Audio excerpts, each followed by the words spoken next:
Deň detí od LEGO Varšava, časť 2. LEGO vo Varšave ku Dňu detí vytvorilo interaktívnu výstavu pre deti. V tejto časti ste hľadali minifigurky, ktoré boli na strome. Ak máte radi auta, tak tu ste sa mohli vyblázniť. Alebo máte radšej vesmír. Nech už ste nadšenec akejkoľvek témy, a či ste dieťa alebo dospelí, určite by ste si prišli na tejto výstave na svoje. Na výstave boli nielen postavené modely, ale ste si aj mohli postaviť svoje vlastné.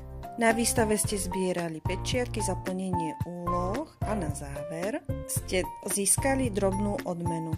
Dostali ste diplom, že ste tam boli, nálepky a zároveň ste sa mohli aj odfotiť.